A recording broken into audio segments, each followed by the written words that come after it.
Good evening, everyone. Welcome to the English Language Center webinar for language teachers. I'm so glad to see so many participants joining us today from all over the world. I do want to encourage you to share which location you're joining us from.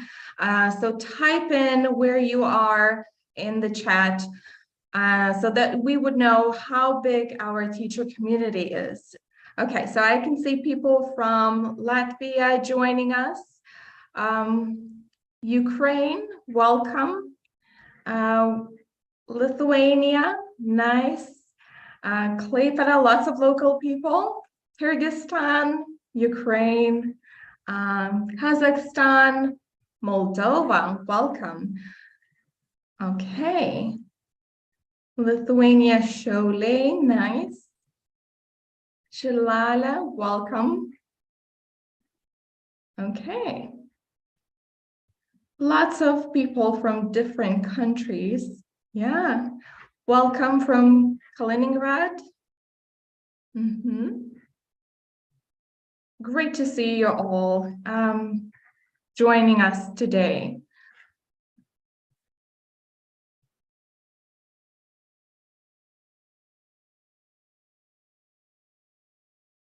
Okay, Dnipro, Ukraine, Kyrgyzstan, welcome. It's always my favorite part when doing webinars to see where the people join us from and all the wonderful places they come from. So we're going to start the webinar.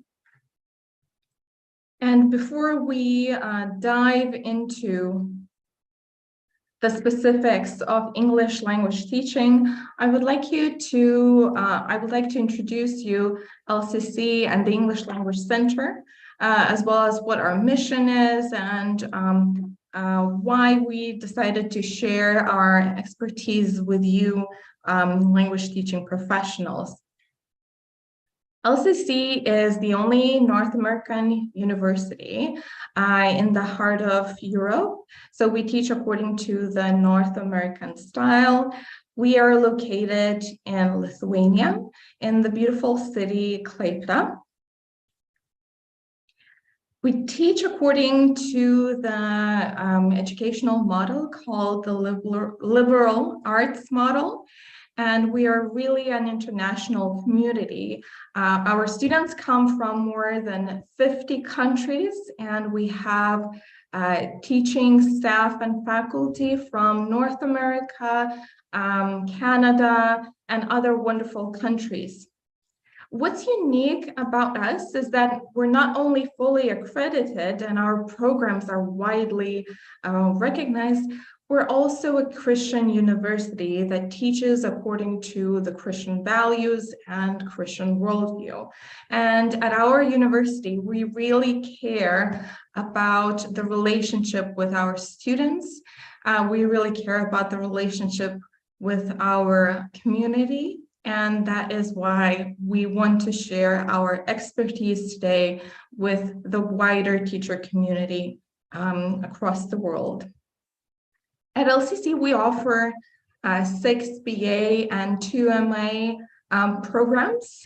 And of particular interest to you might be the ME TESOL program. And it comes with a number of benefits. The program is taught by experts in the field who actually care about the students, and you get to have that interpersonal connection and care if you study there.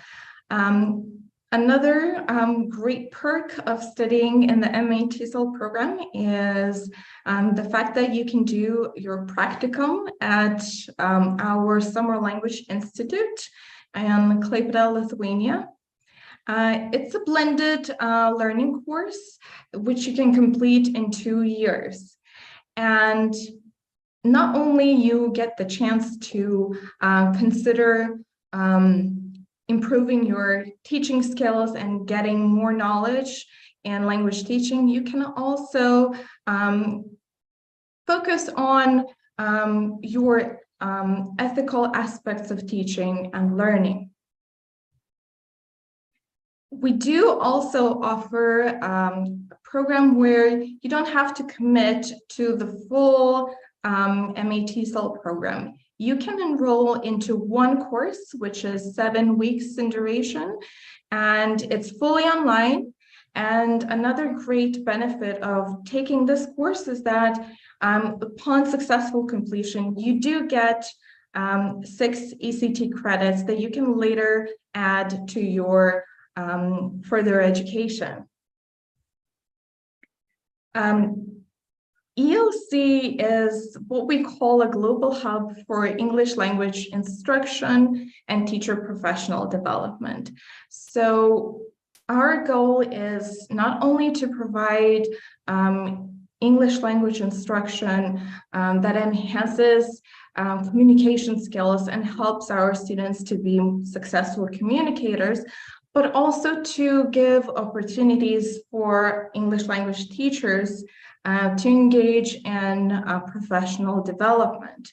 So we do want to encourage our students and you, the teachers, to participate in lifelong learning. Here are some programs that ELC coordinates. We offer evening language courses for adults. We also offer courses for kids and teens, as well as summer day camps. And for you, English teachers, we offer professional development courses, as well as the TESOL certificate program. Before I introduce to you our speaker today, I would like to give you some information about an event that is taking place same time next week on Wednesday, the 23rd of November. We're holding a professional development event for local teachers. So I saw a lot of people joining us from Klaipėda, Šilale, Šiauliai. You're welcome to come to Klaipėda and participate in a 3-session professional development event during which our speakers will share practical tips as well as theory-based knowledge on how to teach speaking and listening. So for more information, you can follow us on Facebook, or you can also contact us directly. We're really looking forward to seeing you next week. So if you participated in the first seminar, you probably remember that my name is Martina. I am the director of the English Language Center at LCC, and I'm very glad to introduce to you Dr. Robin Gingrich, who is the chair of our English language department, and she's also the director of our MA-TESOL program. Please welcome Dr. Robin Gingrich.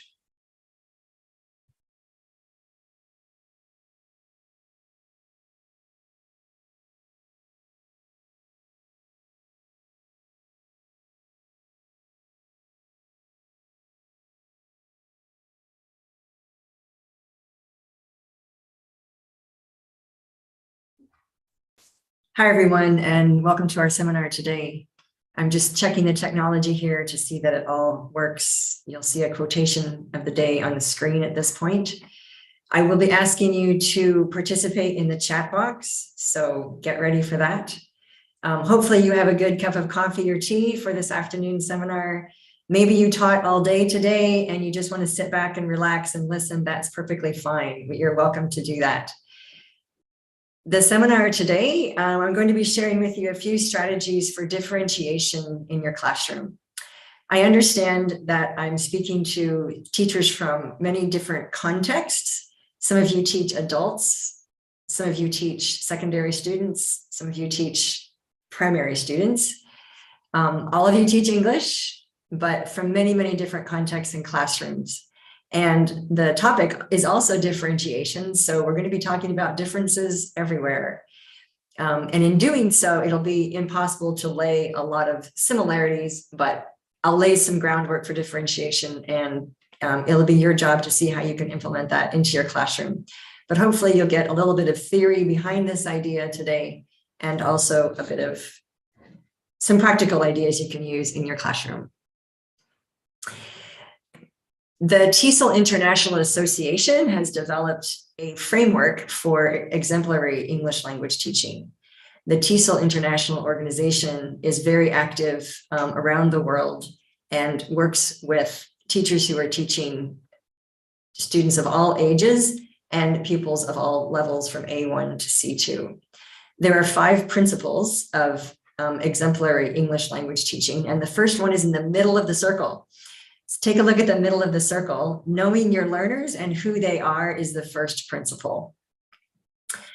Today, we're talking really about the 4th principle. So P4 is the maroon color at the bottom of the circle. This principle of English language teaching really calls teachers to adapt and to change lesson delivery as needed. I realize that it's so much easier simply to teach by the book and follow the pages in order as they are, or simply to follow the lesson plan that we used last year. I am guilty of this, and sometimes it's just easier to follow the lesson plan or the book because teachers are so busy and it's difficult to adapt to the particular students that are sitting in front of us. But today I'm going to encourage you really to look at the learners that are in front of you in the classroom. Think about who they are, their personalities, their language learning needs, and their cognitive styles, and to adapt and change lessons as you can to help them to become better learners. In a student-centered learning situation, the students really are at the center. And if that is our philosophy of teaching, then sometimes our lesson plans will take a bit of a turn or a bit of a twist or a bit of a change simply to help those particular students that we have right now, right today in our classrooms. And so as one of TESOL's principles is adapt lesson delivery, that's what we're doing today. We're adapting the lessons to suit our students' needs. Okay, get ready. Get your fingers warmed up because you're going to be typing this into the chat box, okay? There are 3 answers to the questions I'm going to be asking you about what you believe about teaching. The first answer is yes, I believe this about teaching. The other answer is no, I do not believe that. That is not my belief. I'm not coming from that philosophy. And the third answer is, I'm not sure. So you can use any of those answers in the chat box. There's 3 answers. You don't need to write a paragraph or a sentence, just type in those answers. I'm going to give you a couple of phrases here. So if your fingers are warmed up and you're ready to type in the chat box, now's your chance. The first statement: teachers are committed to helping all learners. Okay, so type in your answers. Do you think teachers in general are committed to helping all learners learn? There's not only yeses, there are yeses with exclamation points. So this is a good warm-up question. Okay, all right, there's a 50-50. Right? And some people aren't sure. Are we supposed to teach all learners to learn?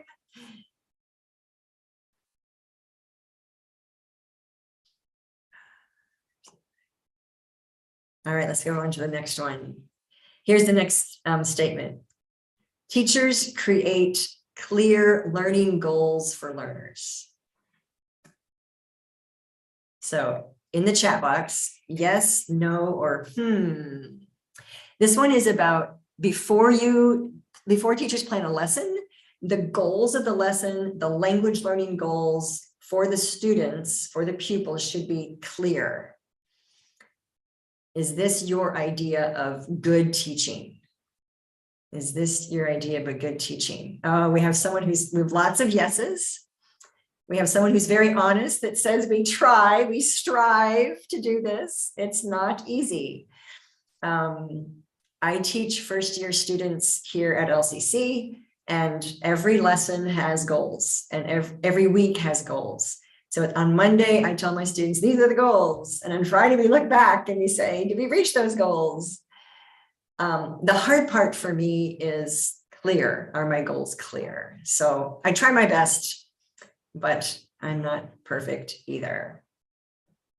It's not easy. You're exactly right, Farida. It is not easy, but we hope that this is something we agree to.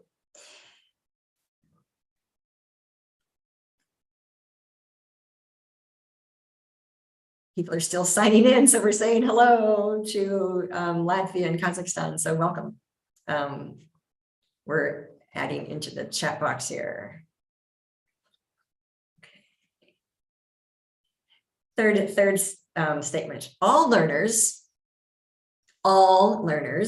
have the same cognitive capacity, and cognitive means the same mental capacity.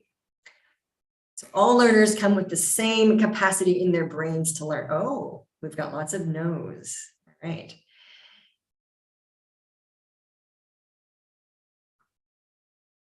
We think that, so if you're saying no, what you're saying is some learners have more cognitive capacity to complete academic tasks than other learners. They have a different capacity to learn. A couple of no's. Any more answers? Yeah, they're different. I think you mean students are different. So I think that's what you mean. Good to see so many questions here.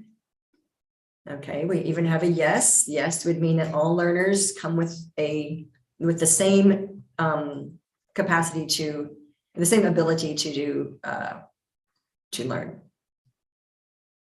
All right, a little more controversial here.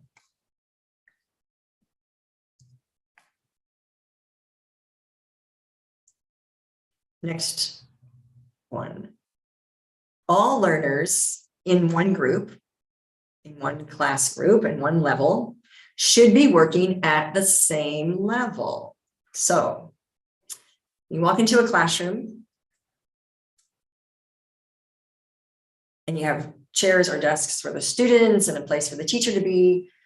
All of those students should all be at the very same level. Is that the way that it is in reality?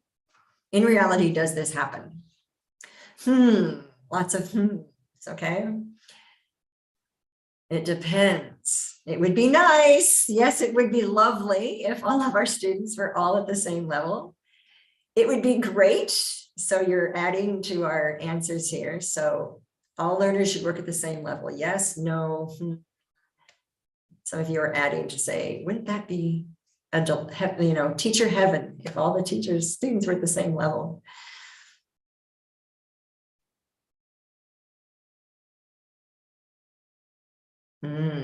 Okay. You're saying that some learners will not be at the same level, even though they are in the same classroom at the same time. Next one. Going to hear from you. There's 2 more coming, so hang on. Learners can be given responsibility for their own learning. Teachers love to talk, and teachers love to be the center of attention and to be the most responsible in the classroom. Can the learners be given responsibility for their learning? Do you believe that? We have absolutely, should, yes, plus, oh, it's a must. Okay, learners getting responsibility. Lots of agreement on this one. So I guess if you're answering yes, you as a teacher have thought about how to give your pupils, your students, your learners, how to give them responsibility, which means you might have to give up some responsibility, but that's a sort of philosophical statement, right? I can't get this to move. Fairness means treating all learners the same. So if we believe that fairness is a quality of teaching, that means treating every student exactly the same. Is that what it means to be fair? Now, this is the most tricky question. Okay, fairness means treating all learners the same. What would you say? Yes.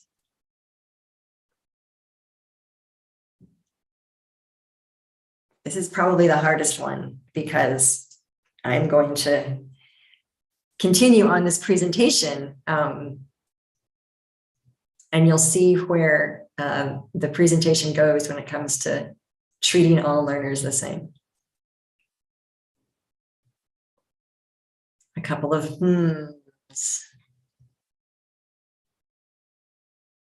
Okay, yeah. Some students will need more help, but is that fair? Okay. All right, so I think we could probably sit around on some couches with a cup of coffee and talk about this one for a long time. I've seen yeses in the chat box, I've seen no's, and I've seen and some more questions. So there are many ways to think about this statement. And it's hard just to give you one statement and have you in the chat box, but that's what we're working on now. So those are the questions. Okay. Well, you can relax now because that was the last question for the chat box at this point. I'm going to move on and we'll come back to doing some chatting later. What is differentiation?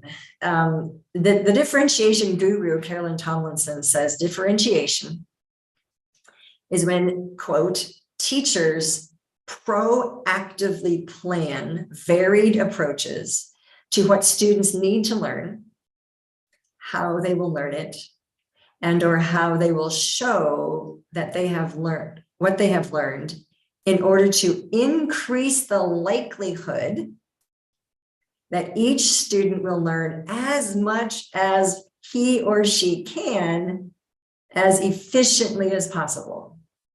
You'll notice that I underlined a few words there. The first one is teachers proactively planning. And this makes it sound like it's going to be a lot of work for a teacher to differentiate in their classroom. Hopefully by the end of the class period today, you'll realize, yes, differentiation is some work, but not as much work as what you think it is. And it's also, the work is worth it, I believe, if you believe that differentiation is a positive thing.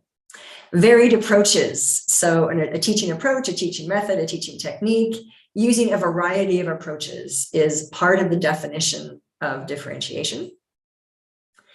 And differentiation is an approach to teaching that does not, just as any other approach, never guarantees success, but it increases the likelihood, it increases the chances that each student in your classroom, every one of them, will grow in what they know. Now, if we believe that they're all different in their abilities, they're all starting out at different places, they're all starting out with different levels. But if we believe that each of them, wherever they are, can grow a little bit as efficiently as possible because of our pro-planning, that's exactly what differentiation is. What are your fears and concerns? Okay, all right, get your fingers ready again. So here we're going to go back to the chat box just a little bit. What are your fears and concerns about differentiation? From that definition that I just gave you, what are some of your fears or concerns? So I want you to think about that just a little bit and type in just what you're thinking now. Yeah, it takes a little bit of time. You think it takes a lot of time. It takes some time, I would argue. Maybe some time prep. Oh, it's time. Oh, lots of chats about time and preparation for the teachers. Teachers are very busy people. Okay, we could talk about the fairness of evaluation in another session, but we'll touch on it today. Again, yes, you're very busy and you don't have time to differentiate across your classroom.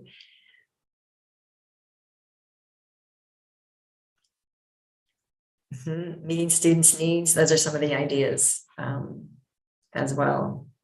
Okay. I'm hoping that we can also do a session on assessment as well. This session really isn't on assessment. It's more on the techniques of differentiation, but I would love to have another session on the assessment when you differentiate. Okay.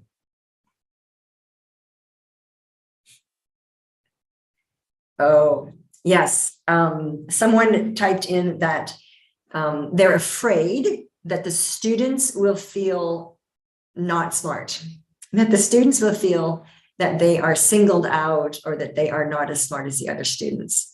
And that is an element of how what the atmosphere in the classroom is and how you talk to your students about how they improve their own motivation, so that they don't feel like, so that when you do differentiate, the students themselves all feel like my teacher is giving me what I need. My teacher is paying attention to my needs. My teacher is treating me like a very important person, and therefore they are giving me a little bit something different than everyone else. And if you can develop that atmosphere, and that takes a while, it doesn't happen in the first day or week, that also helps with how the students respond to your differentiation. Okay, Aigul also mentioned another topic. So I want you to make sure you understand what we're talking about, what we're not talking about. So differentiation in a typical English language classroom. What I'm not addressing today is students with mental health issues, students who are traumatized, students who have cognitive learning disabilities that are quite different than everybody else in the classroom. So I realize that in some states, in some countries, students with special needs are integrated into the classroom, and that is a whole different seminar, okay? That's a whole different idea than we're talking about here. I'm not really going to talk about integrating students with mental difficulties into the classroom or cognitive difficulties. What I'm dealing with in this session is a general classroom and how to differentiate just in general. So maybe that helps you. Here are some fears that I have heard from other teachers. One of the fears is that I can't make sure that they're all learning effectively. And so each activity is either too hard or for some and too easy for others. Some students have told me, my school requires me to teach exactly what's in the textbook. And if you're in that situation, that's going to be a little harder to differentiate, but I think there's ways we can get around that as well. But when a school demands what you teach page by page, then that is very limiting when it comes to differentiation. But I think we can sneak it in anyway. The materials might not be suitable. In other words, the books, the text in the books are aimed at one level, but there are students with different levels. And how do I deal with that? How do I use my textbook for differentiation? I can't activate them all equally. The more confident students speak first, they get bored. I can't find topics to keep them all interested. These are really common teachers' fears or problems. And I would just suggest that as teachers across a semester, across a month, across a time block, that using different texts and different methods and materials will help keep your students interested as you bring in different ideas each time. Discipline problems is something we're not going to address at this seminar either, but that is a common fear that some teachers have as well. Now that we've got the fears on the plate and on the platter, we know that this is a messy, messy topic. This topic of differentiation is messy. It's got different caravats to it. You can think about it in different ways. Different teachers will have different issues in each of their classrooms. So today we're talking in general, and then you yourself will have to decide which of these ideas I'm going to use in my classroom. I mentioned Dr. Carolyn Tomlinson, and she would be the person I go to when I want to read more about differentiation. So she is a teacher, researcher, and educator in the United States. who's spoken a lot about this topic. Her writing is very accessible and easy to read. So if you are Googling or if you are researching differentiation and you come across anything by Carolyn Tomlinson, I'm just giving a shout out to her because some of the ideas in my presentation also come from her. And I just want to acknowledge where a lot of these ideas come from. Learning equals change. This is going to be the bedrock of what we're talking about today. We assume that education will change a person, hopefully for the better. When a child walks into Darjalis or walks into kindergarten, 5 or 6 years old, and then they walk out of secondary school, 16, 17 years old, have they changed? I hope so. We hope that that 18-year-old has different ideas, more cognitive awareness, more social awareness than they did when they were 6 years old. Now that's a very extreme example of how learning equals change. But this, if they were in classes, they are going to change. And now bring that big idea down to a smaller idea. So if a student enters your classroom on day 1 and they leave your classroom at the end of the term, will they change? We hope so. We hope that learning does equal change. And we hope that as teachers, that change is positive and for the better. Differentiation assumes that everybody learns differently, and that's normal. So we understand that people have different abilities to learn and will learn at different speeds, and that's completely normal. That's how we're created. As teachers, we aim to help all students broaden their horizons and grow in their abilities. Now, this is one of the tasks, the questions I gave you for the chat box. Our understanding of education is that all students can improve and grow in their abilities. But we also need to be careful when identifying different students, not to label, stereotype, or discriminate students. We want them to be part of the learning community in many, many ways. And this is really based on Howard Gardner's multiple intelligences theory, where Howard Gardner says everybody, including you, have all of these intelligences. So aren't we smart? We have all these intelligences. We all do. The difference is this. Martina has different levels of intelligences than I do. So in other words, Martina is very people smart. So she is very good with people. She interacts well with people. She has very good interpersonal skills. Maybe that's not what I do best. Maybe my best is body smart. So as an athlete, I run and I'm in a dance group and I ride my bike and I'm, kinesthetically, I can do almost anything that I want to do at this point. And I have just a different amount of body kinesthetic intelligence. And she has a different amount of interpersonal intelligence, and that's perfectly fine. But we both have both. I'm still pretty good with people, and she's pretty good at athletics. But, we have different levels and different degrees of these smartnesses. And your students are the same thing. So take every student in your classroom and think, okay, what is their strength? And how could they improve in their smartness? Okay. Some students will need more help improving their verbal linguistic skills, but they're great at music. Some students will need more help in their interpersonal skills, but they're really good if they're outside. And they absolutely love working with animals in the garden. And so we want to help them as people to grow in all of their smarts, in all of their multiple intelligences. I think you've probably seen this box, but let's talk about it, okay? Baseball is an American game, and we all want to see it. And in the middle of this picture, these 3 boys are watching a baseball game. They want to see the game because baseball is so fun. And they want to see their home team winning. They want to be part of the crowd. And they're outside the fence. So they're outside the fence, but they want to see in. Terrific. On the left, we have what we call equality. And on the right, we have what we call equity. So I want you to look at the 3 boxes the boys are standing on. In the left side under equality. The boxes are all the same.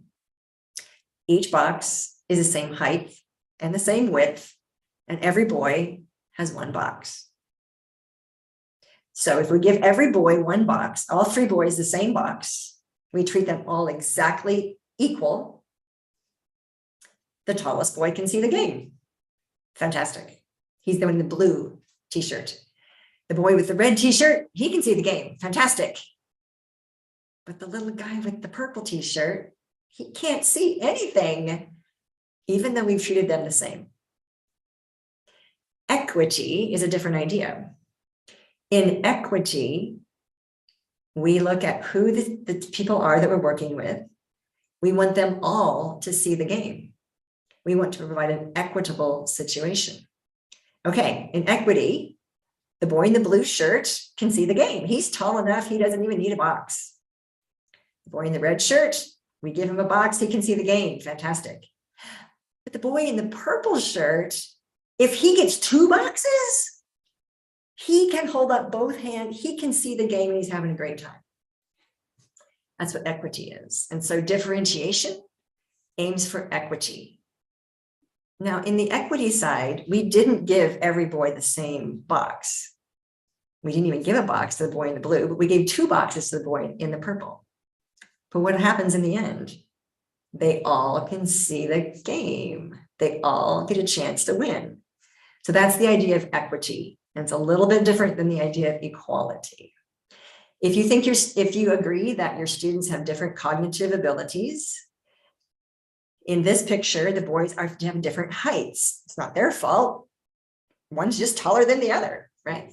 But they come to us with different abilities. How can we treat our students so that all of the students succeed? And in an equitable situation, we may have to adjust our lesson plans. We may have to differentiate so that all the students can succeed. That's one of the ideas about differentiation. How many of you have plants at home or have a garden? All right, so think about your garden. Think about the plants that you have at home. I love gardening. I love to eat the fruits and vegetables from the garden. I like to watch plants grow. I love to give plants away. Do you and you probably give water to your plants, right? I give water to the plants that I have at home. Do you water them and treat them all the same? I don't. Some of my plants love the sunshine. Other plants are just fine if they don't get much sunshine. Some of the plants need a lot of water. They want a lot of water. They get dry very quickly. Other plants, I can forget about those plants for weeks, no water, and they're absolutely fine. If we know that students will reach learning goals at different times, then we plan to provide appropriately more challenging tasks for students who reach the goals early. So if I know that my students are going to reach the goals early, they're very, very quick learners, let's provide challenging tasks for them as they reach those goals early. We also might provide scaffolding tasks for students who need more time to reach the goals. As you learn to know your students, you will learn to know which students are ready for the challenges and which students need more scaffolding. You're already doing it. So congratulations, you're already scaffolding. You probably did it today in your classrooms as well. So differentiation is not a different lesson plan for every pupil. It's not a different goal for every pupil necessarily, but it is providing a variety of things in the classroom that will help everybody learn at different points or times. You're already scaffolding if you explain your concepts with a variety of examples. Don't use just one example, use 3 examples or 4 examples. Maybe most of the students will catch 2 of the examples. Maybe your struggling students will catch 1 example. Maybe your brightest students will catch all 3 examples. Use a variety of examples. You're never going to know which example actually meets that student's needs. So a variety is super helpful. Using visuals or manipulatives, using the chalkboard, using the whiteboard, using actual objects in the class they can touch and feel and move around helps. Including music in your classroom, either for teaching, for games, for analyzing the text of a song. Some students are very music smart, and this will catch them and bring them into the lesson. Organizing pair work and group work gives your students a chance for someone else to explain the top concept to them. It also gives your stronger students a chance to explain the concept to someone else. And it gives the students who are kind of in the middle of the classroom to both listen and to explain on to their classmates about the topic you're working with in your lesson. You're scaffolding if you reteach. You're scaffolding and you're differentiating. If you come home in the evening and you think, oh, most of my students didn't get this idea, I need to reteach it, and I'm going to reteach it a different way. That's also scaffolding. You're not just teaching one lesson and moving on to the next one without really understanding if your students comprehended the lesson themselves. If you allow student choice, you're also scaffolding and you're also differentiating, because if the atmosphere in the classroom is such that the students are highly motivated because you have motivated them and they have been motivated, then the stronger, challenging students will be motivated to choose the topics and the ideas and the tasks that are more challenging. They'll learn to do this on their own. This does take time, and this does take developing that atmosphere in the classroom where you want everyone to move along as far as they can. You are probably already doing some scaffolding. As another explanation of what differentiation might be, or the amount of differentiation you might use in a classroom, I created this chart to help me talk to you about scaffolding and differentiation. Look on the left side, you'll notice there are 5 different classes listed: Class A, Class B, Class C, Class D, and Class E. And then each of these groups, these pie in the sky potential groups, right? Let's just say every group has 16 students. That's just a number I pulled out of the air. So every group of these has 16 students, 16 students in group A and 16 in group C and 16 in group E. But they have different levels within the group of 16. So in group A, this is the perfect group. All of the students are mid-level students, all 16 of them. There are no students that are super strong, and there are no students that are struggling. They're all at the same level. If you have one of these groups, count yourself super lucky, because it rarely happens. It's a bit unreal, okay? We wish it were this way, but it's a bit unreal, right? Okay, let's look at group B. So read across the lighter row. Group B, it has 16 students. 12 are in the middle, right? 2 of the students in the group are really strong students. Perhaps their speaking skills are really strong, or their writing skills are really strong. And 2 of the students, you very soon within the term realize, oh, they're going to struggle. They're going to have a hard time. Where do you focus your lessons? Well, probably to the middle, right? I'm probably going to teach to those middle students. I can think about my challenging students a bit and think about my struggling students a bit, but my main emphasis, my main lesson plans would be focused on the middle students. Okay, group C, 16 students. And I have my book and I have my curriculum, but this whole group, 12 of them are really going to struggle. 2 of them are like at the level I think they should be at, and 2 of them are really strong. What am I going to do now? I'm going to do a lot of scaffolding. I'm going to do a lot of reteaching. I'm going to do a lot of changing my lesson plan to reach those 12 students so that they can become successful in their class. So most of your energy then goes to those 12 students. Yes, you want to recognize your strong and mid-level students, but normally because we don't have a lot of time, we're going to focus on those struggling students. Group D, Group D. This is more normal, okay? Group D is more normal. This is like my group when I teach here at LCC. 16 students, and they're split. Like 5 of them are going to struggle, 5 of them are going to be super strong, 6 of them are going to be what I think is the level that they should be at in the class. And so in this scenario, right, you're going to differentiate. You're going to differentiate, provide challenges for the 5. You're going to provide more scaffolding for the 5 struggling students. The 6 in the middle are probably going to get everything, and you probably don't need to spend much time on the 6 because they're going to move along and do just fine. But that's another scenario that you might have in your classes. And in group E, this is a class group, also has 16 students, but 10 are like amazing, super strong. They look at your curriculum and they're thinking, I'm bored.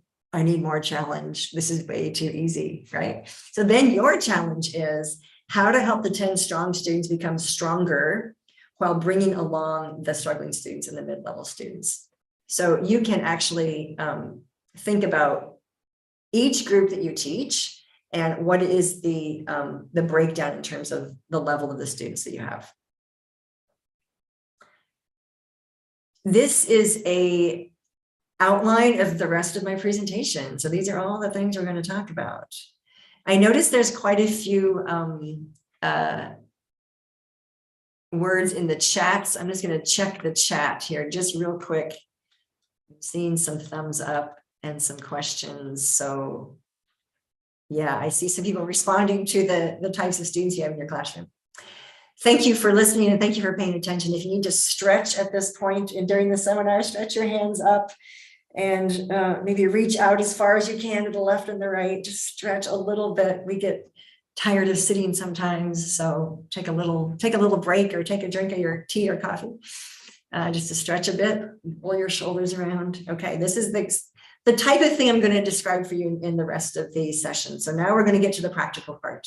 We just talked about some of the theories of differentiation and the way that we conceptually think about how our students operate in the group. And we've talked about the fact that students will learn differently. They have different intelligences, different smarts, and they will learn at different rates and different speeds. We also acknowledge that teachers are super busy, so you don't have time to change everything about your lesson, but I'm going to give you a few tips of ways to meet your students wherever they are at in simple ways to start. What I'm not talking about here is a lesson plan for every student. That's what I'm talking. You're way too busy for that. I'm way too busy for that. That's never going to work. So these are just very simple ways you can start to take a baby step towards differentiation of your students. Content. Providing similar content with different mediums. And the internet and YouTube really help us with this. So oftentimes, what happens in a class is what I'm doing right now. I am the teacher. I'm explaining stuff to you, right? Well, that's only one way to communicate to your students. We could have sent you all a video link of Carolyn Tomlinson talking about this topic. We don't need a seminar. That's a different medium. You just listen to that video by yourself. Same information, you just listen by yourself. I could have given you an article and we could have attached an article to an email and sent that article to everyone. And those of you who like to read, those of you who like to sit by yourself and read and reread and underline and highlight, you would have gotten the same information by reading. Okay. Well, when you differentiate, you can differentiate the way in which your content is delivered. You're not going to differentiate every day, but every once in a while, instead of you explaining the topic, maybe they could read about the topic and then they could explain to you. Or every once in a while, instead of you explaining the grammar point, you don't speak. You give them a video, watch the video, do the exercises, and then supplement later with any explanation that you need. So changing the medium is one way to differentiate. Process, we'll talk about a couple of ways you can engage your students in a variety of activities, and then I'll give you a few ideas for allowing students to produce different products. One of you in the chat box entered the word assessment, and you're afraid about assessment. And so we assess what our students produce. If they produce answers on a test, we assess that. If they produce an essay, we assess it. Could we think outside the box, way outside the box, and have our students produce different products to meet the same goal? Could some students write, Some students do a role play, some students create a poster, some students create an outline. Could we have them produce different products? Again, I'm thinking way outside the box, but just some ideas. Let's start with the easy peasy thing first. So low stakes. Low stakes is an activity in your class that is not graded. Their final grade at the end of the term is not determined by this exercise. It's an exercise in class that helps them understand a concept. So low stakes, it's an activity in class. You're not going to report this to their parents. You're not going to give them a number of a score. This is an activity, very low stakes activities. So we're not going to worry about a high stakes a test or a certificate at this point. We're just going to worry about low stakes. Let's, as an example, individualization. How can you individualize instruction for a low stakes activity? What I can do today is I can give you an example, and then you can think of your own examples for your classes. Very commonly, a grammar teacher will give a worksheet. There'll be exercises in the book. There'll be a page of grammar activities. Maybe it's a single page, maybe it's a page in the book, and there'll be grammar activities. Most books, as you know, give the hardest exercises at the bottom of the exercise. The hardest ones are at the bottom. Books and publishers, you know this, right? We just never say it out loud. Put the easiest questions first, usually. So the hardest questions are at the bottom. If there's 10 questions, the easiest one is going to be number 1, the hardest one is going to be number 10, usually, right? Okay. If you know that, and if you've gone through the exercise yourself, and if you know this, if this is the case, why not ask the strongest students to start at the bottom and work up? Have the strongest students start with the hardest ones first and go to the top. Nothing wrong with that. Ask your struggling students to start at the top and work down.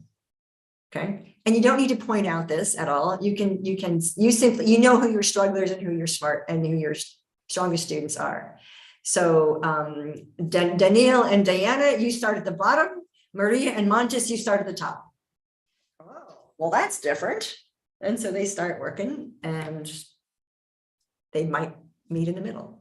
You might want to set a time limit, because for a low stakes assessment or a low stakes exercise, it doesn't matter if everybody finishes the whole assignment. The struggling students will do their easy exercises, and you may see if they need more help. Your challenging students get a more challenge as they start at the bottom and work up. By the end of the day, by the end of the lesson, they all have the right answers because you'll talk about it together. Here's another one. Again, low stakes example, grammar, perhaps individuation. Skim the whole exercise. You can start anywhere you'd like. You can start on number 6, you can start on number 8, you can start on number 10. Oh, now you're asking your students to think. They're not automatically starting at number 1 and working down the page. They're skimming over, they start wherever they want. The next idea is to set a time for students to work and rate the quality or the accuracy, not the quantity. So they're not supposed to race, they're supposed to aim for quality. Do as many exercises as you can in 6 minutes. I spelled the word minutes wrong, as you can see on my slide. Or work on this task for 20 minutes. Maybe your strongest students can finish the task. Maybe your struggling students get halfway through, but if they're more concentrated on accuracy, they're more able to catch the concept. And then discuss with the students, did you need more time? Did you need more explanation? But focusing on the concept itself is focusing on the learning goal instead of focusing on the amount of activities that they do. We're still on low stakes activities in the classroom. So this is not a test or a certificate or a grade. This is still low stakes. Using open-ended questions is actually differentiation. Asking them open-ended questions. The differentiation comes in how you accept their answers. You know who your struggling students are. When they answer in a simple way, they're still answering, and that answer is is correct, give them give them feedback that your answer is correct. When your advanced students give more sophisticated answers, their answer can also be correct. So the differentiation happens in an open-ended question in the way that you respond to your students. If the student responds in 1 or 2 words and they're a struggling student and you know that they tried really hard to say those 1 or 2 words, give them credit for what they've said. If an advanced student answers in 1 or 2 words and you know they're being lazy, you can challenge them to say more. So the differentiation comes then in how you respond to the students. That's differentiation. It takes no time at all. It takes a little bit of thinking. You probably already do this. Open-ended gap fill and open-ended matching. I'm going to give you some examples of this one. So let's move on here. Open-ended gap fill. Traditionally, a gap fill is a sentence with a gap in the middle, and the students simply pick a word and put it in the box. Well, what if we have some really strong students in our class and they're completely bored with gap fills? It's common, right? Do you have students in your class so you're like, oh, another grammar gap fill exercise? Same group of students, they're like, oh no, this is really hard. It's a grammar gap fill and I'm not sure I have the right answers. So they're going to respond to your exercise differently based on what type of a student they are.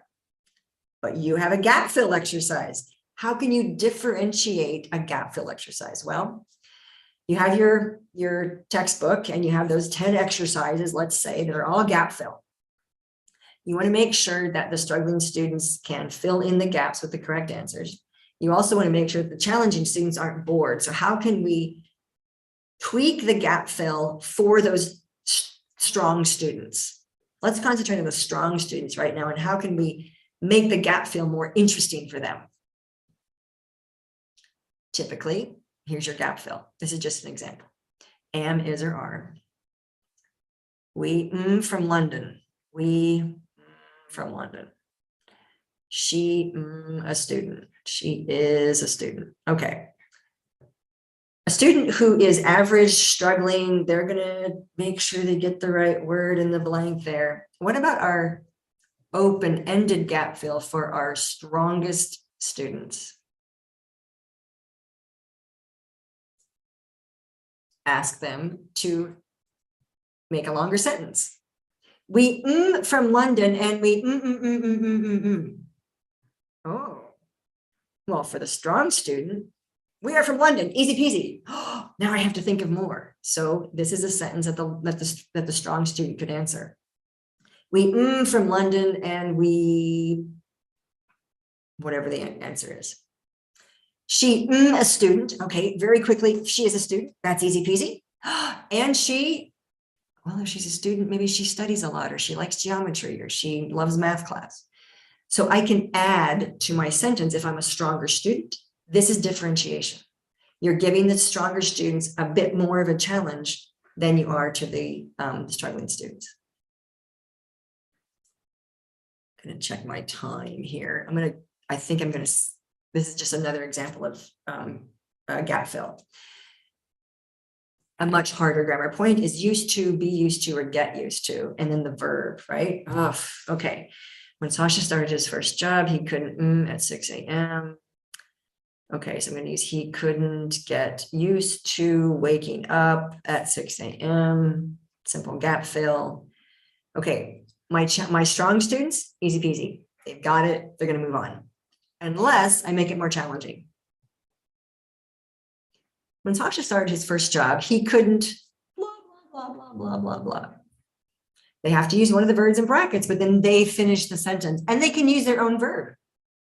In the first sentence, I've told the students waking up is the verb you're going to use. My strong students, they can pick their own verb. They can make their own sentence. Are they still reaching the learning goal of my grammar point, used to, be used to, or get used to? Yes, they're reaching the learning goal and they're going beyond. So an open-ended gap fill is an exercise where you're giving your challenging students more liberty, more individuation, and more chance for them to use, to show to you, to prove to you, to show to you how good they are with the language and to challenge them. Open-ended matching is that same idea. So in this exercise, we're matching the words on the left with their definitions on the right. Traditionally, on the right side, we have the same number of definitions as we have words. But what if we don't define all the words? So our strongest students now, okay, let's do A, expresses her own ideas with confidence. That must be self-confident. Okay. Always in a good mood. That must be cheerful. Okay. Acts like a child. Oh, I know that one. That's immature. Okay. Give me a definition for assertive. All right. If I've done my homework, I can actually write the definition for assertive in answer D and match number 1 to answer D. We didn't use the word stubborn. Okay, I'm going to write a definition for the word stubborn in answer E, and I'll match that with number 5. Is this more cognitively challenging than a normal match exercise? I would say it is. And so these are the ways you can simply modify a match exercise for your stronger students. Paragraph writing or essay writing. So my examples come from who I am and what I teach. I teach writing at this point at LCC, and I have several groups of first-year writing students. We write essays and expository essays.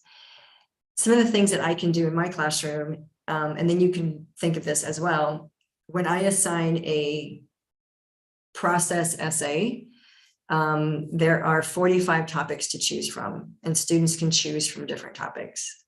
When I assign an expository essay, there are another 30 different topics they can choose from. And so students can choose 30 topics. We're still reaching the same goal of writing an expository essay. It's very interesting because I just assigned the expository essay, and my strongest students chose the hardest topics. My struggling students, without any instruction from me, chose easier topics. Are they still going to write good essays? Yes. Are they still going to reach the learning goals? Absolutely. Am I challenging my strongest student? They challenge themselves. Are my struggling students still going to reach the goal of the expository? Absolutely. They're just working with a slightly easier topic, and that's absolutely fine. Students can also choose different organizational patterns. So for the expository essay, some students are simply comparing and contrasting, and other students are actually writing an effect essay. What are the effects of? And so which one is more cognitively challenging? The effect essay, right? And the comparison is a little bit less cognitively challenging.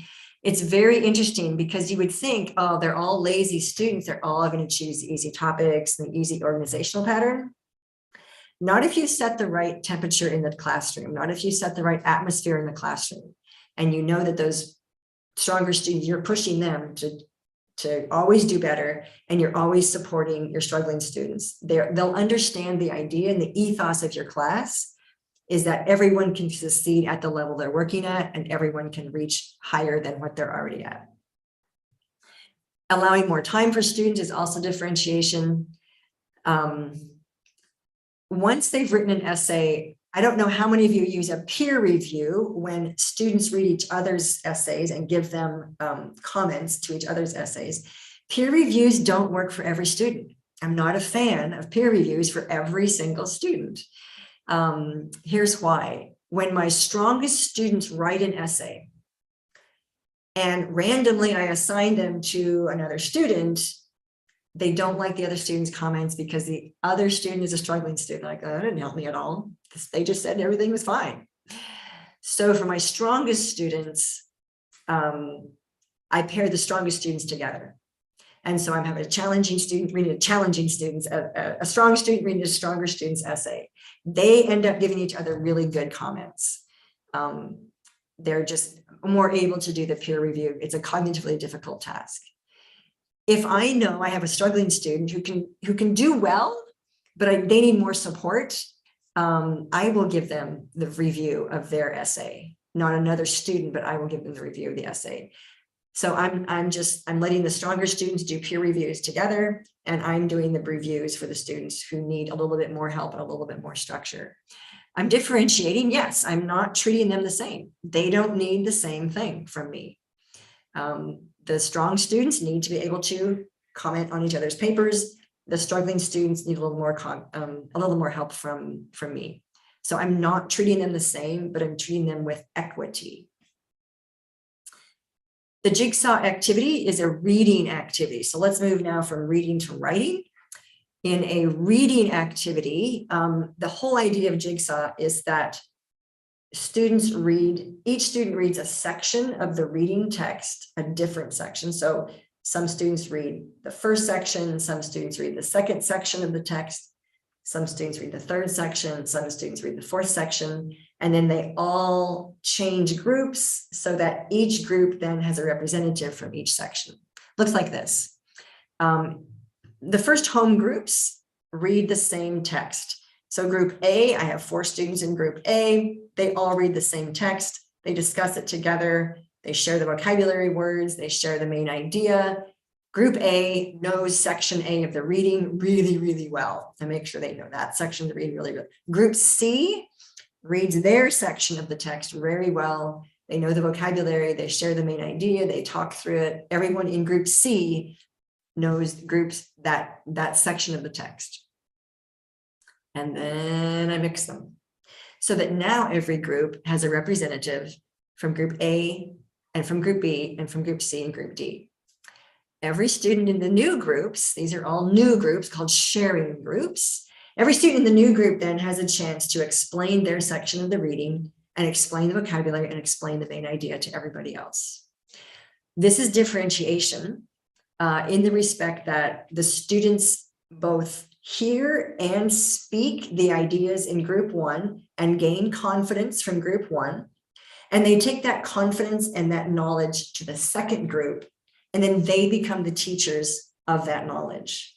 And because they've had support in the first group, the home groups, when they get to the sharing group, they are able to lead some of that discussion in the sharing group and let everyone in that sharing group know what their section is about. The trick is, and the time-consuming part is, actually giving a quiz or a test or a whole group discussion on the entire text to make sure that every student in the class understands the entire text. That's the goal. But they're given a lot of support, a lot of scaffolding. It's usually the task rather than the topic which provides for the interest. So let's go back to personalities and hobbies and how our students are all different. So if they're interested in different things, oftentimes it's the task rather than the topic which provides for some interest as teachers teach. Most often you can think of a way to make any boring topic interesting by just changing the task, right? So the task is the process is writing the process essay, and that's really, it's just writing an essay, right? Step 1, step 2, introduction, conclusion. But if I can provide a way to change the task, it makes it more interesting. So instead of them writing from their own experience or from their own experience, I'll just say that, I asked them to interview someone on our campus about their topic. And so I've changed the task to make the task more interesting. Yes, they're still going to write a process essay, but I hope that I make the task interesting because the information in the process essay comes from that interview. I've changed the task and I've made it more interesting, hopefully. Personalization, allowing choice of topic or task, allowing students to write about favorites, or encouraging students to present their information to different audiences. If they're giving a speech, or if they're writing a letter or a postcard, or if you're just asking them to explain this concept to you, explain this concept to your grandmother. What words would you use to explain this concept to your grandmother? Explain it to a bus driver. Okay, bus driver doesn't speak English maybe, but explain to the bus driver, present simple, present continuous. How would you do it? Oh, okay. Let me use some examples that a bus driver might think about or a bus driver might know about. So you're challenging them to speak and to explain things to different audiences. It kind of personalizes it. Compulsory plus optional. I gave this one today, actually. In this type of assignment, again, you've set the tone in your classroom where everyone's going to succeed. They know that you want everyone to succeed, so you set that tone. You want the struggling students to succeed. You want the strong students to succeed. Here's the task. Do at least 5 vocabulary items. Everybody does 5, more if you can. The challenging students, if they are in the right motivation, in the right mode of school, will do more. They will simply challenge themselves to do more.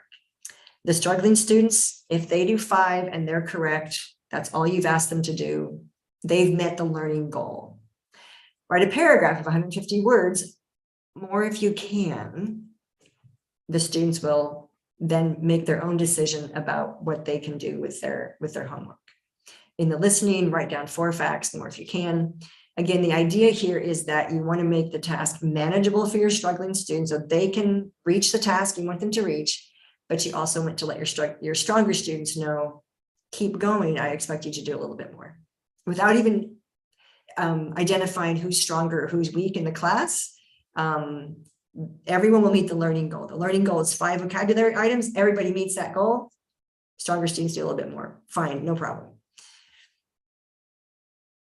The idea of collaboration is probably something that I've alluded to in this presentation, but I'll just reiterate that as well. Students working with other students. So if the atmosphere in your classroom is that mutual help and collaboration is applauded when you work in groups, then group work and peer teaching you'll have a better outcome with group work and peer teaching. Another phrase that I learned from a friend of mine who teaches 12-year-olds in Chicago is, when you have a question today, I want you to ask a friend your question before you ask me. Ask a friend, see if they can answer your question before you ask me as the teacher. This makes your life much easier for a few minutes.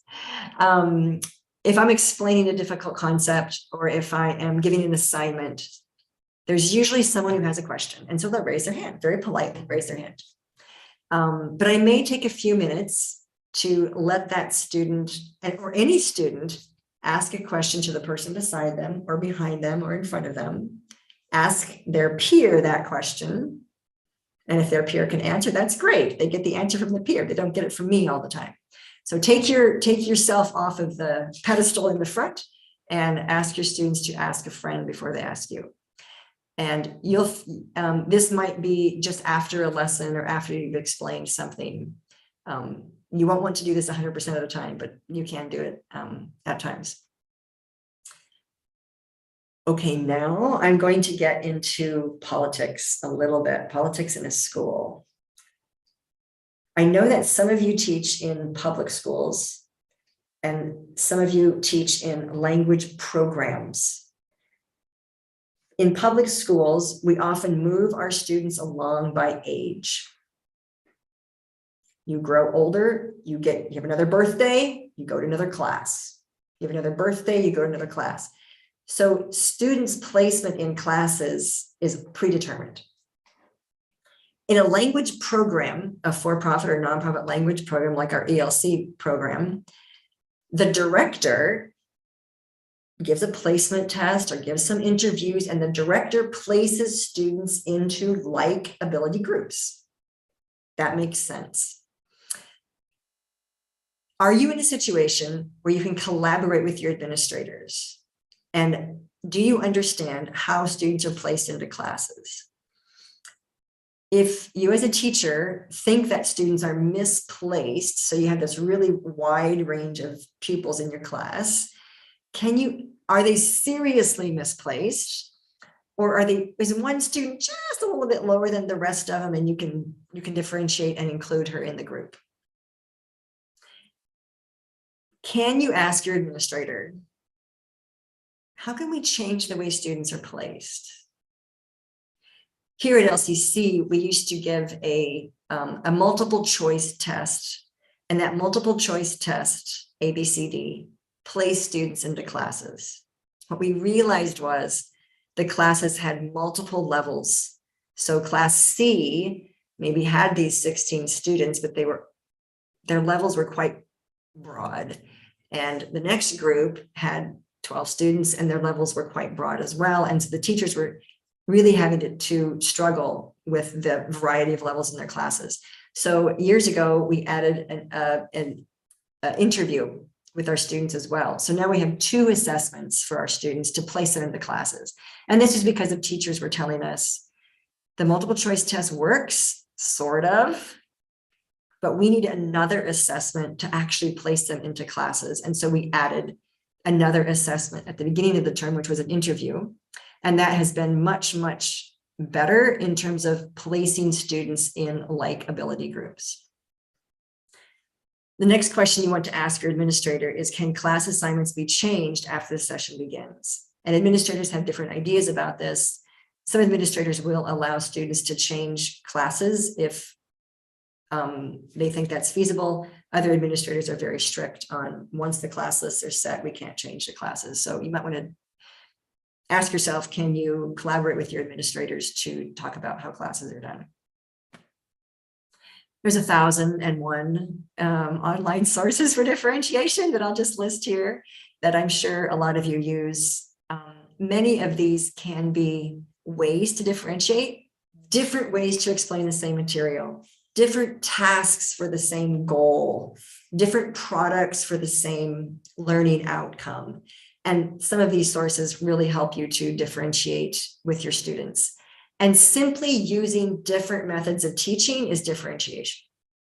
You're using the same method of teaching Monday, Tuesday, Wednesday, Thursday, Friday. You're going to meet the students who love your method of teaching, but you might be leaving some students out. So simply changing the methods that you use is helpful for differentiation, and technology can also help us with that as well. One more concept I want to introduce you to is how you might be able to plan ahead for differentiation so it doesn't happen at the last minute. Think of a concept that you teach every year. Each year, some students really get it. And each year, some students really struggle with it. And you know this is going to happen. Maybe it happens every October when you reach that one unit in the book. So what are those concepts that some students really don't? And how can you plan ahead and have a few activities for the stronger students, a few activities for the struggling students, and so that you can push your stronger students farther and you can reinforce the struggling students. What I'm going to do now is I'm going to stop sharing and I'm going to share another screen. So give me a second here.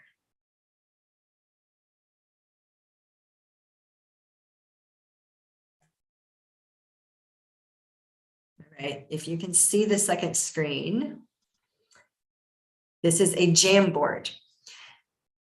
Jamboard is a wonderful platform for showing some concepts and using a whiteboard, if you will, in your classrooms. So this is the concept.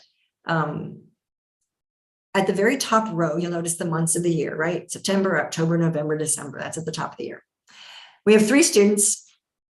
The first girl is a strong student, and as you teach this concept, whatever the concept is, you're pretty sure she's going to catch on by October and she will have reached the learning goal you have.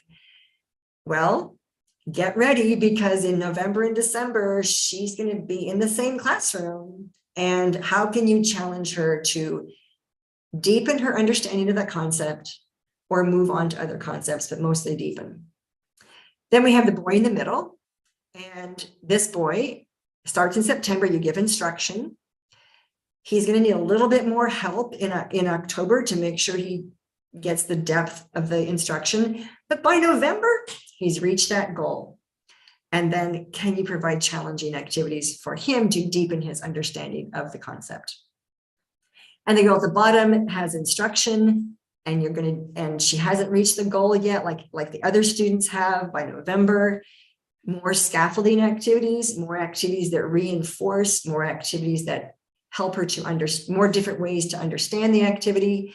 But she does reach the goal by December. Fantastic. That is super. She reaches the goal. Everyone has reached the goal.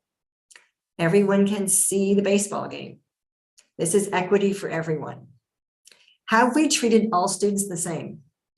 No. We've treated them slightly different. But think of an activity where some students catch on quicker than others. And maybe with that one concept, you can differentiate. And everything else, you leave the same in your classroom because you have no time to differentiate. But this one concept, maybe you say this semester, I'm going to differentiate with this one concept. And then at least you've taken a baby step towards differentiation. Here's an example.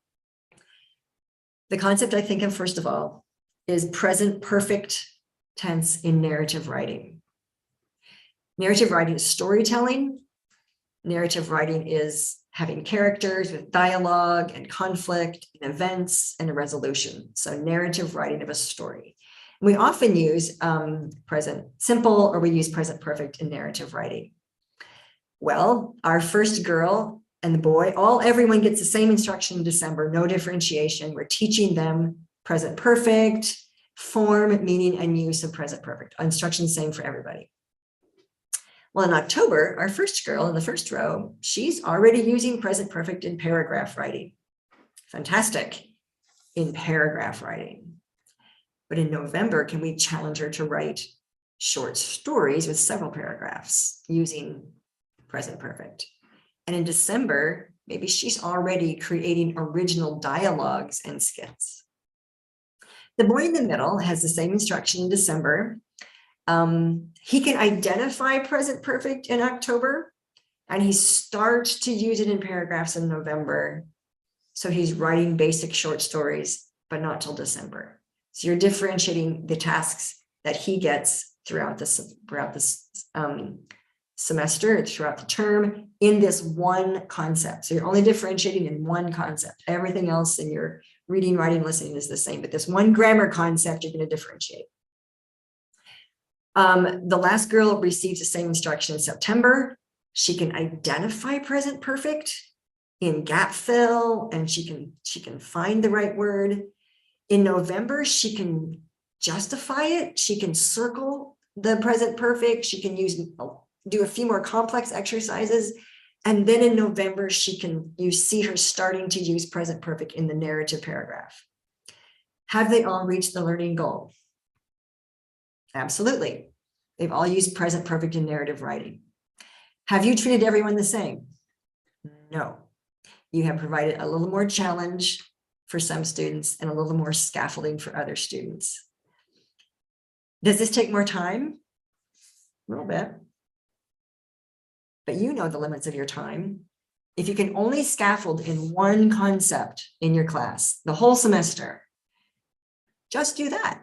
Just try scaffolding with one concept the whole semester. I'm going to go back to my PowerPoint screen. Got it? Okay. So, are you still there? It's been a long seminar. I hope you're still with me, or that your coffee was really strong. Let's sum it up, because we all don't have much time tonight, right? We all have to get ready for tomorrow's lessons. So in summary, the idea of differentiation is this. Start with your own beliefs about teaching. Focus on equity for students. Aim to help all students reach the learning goals, knowing that they will reach at different times and in different ways. Plan ahead for a bit of differentiation so that you don't feel like you have to differentiate at the last minute. That's probably the most stressful thing for me, is doing it at the last minute. So plan a little bit ahead. Can you think of a concept next semester Next term, I'm going to try differentiation with one concept. And then I'm going to make some plans for that concept, even before the term starts. Many of you have taught for years and years, and you know what those terms, what those concepts are that are difficult for some students and easy for others. Can you already create some of those activities before the term starts? That would relieve a little bit of stress. And start small. Differentiation is not every day. Differentiation is not every week. And differentiation is not for every class. But if you believe in some of these concepts and you're interested in helping all students meet their learning goals, start really small with the low stakes differentiation. See how it goes. Try it again. If it fails, try it again and try it with a different class. And the more that you try it, I think you'll see that you are reaching the learning, that all students can reach the learning goals, and you can help every student to succeed in your classroom, because every student is important and every student deserves the best. Each student is unique. We're all created differently. Every student can learn, but they're going to learn at different rates. They can learn differently, and that's okay. Thank you so much for hanging in there with this presentation. I'm going to turn it back over to Martina. We have maybe a minute or two for question and answer that she'll facilitate, but I really appreciate you taking the time today to be part of our session. Thank you, Robin. We would love to answer a few questions if you have about differentiation. I would appreciate you if you wrote the questions in the Q&A section, or you can type it in the chat. So we're going to wait a few moments to see if we get any questions from the participants. I'm going to check quickly. Can you show the previous page of your PowerPoint?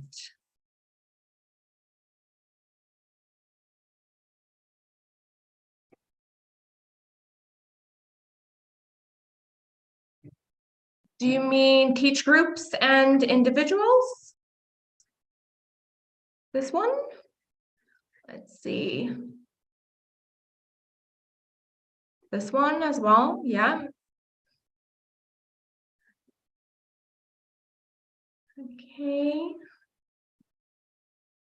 Yes, they got what they needed.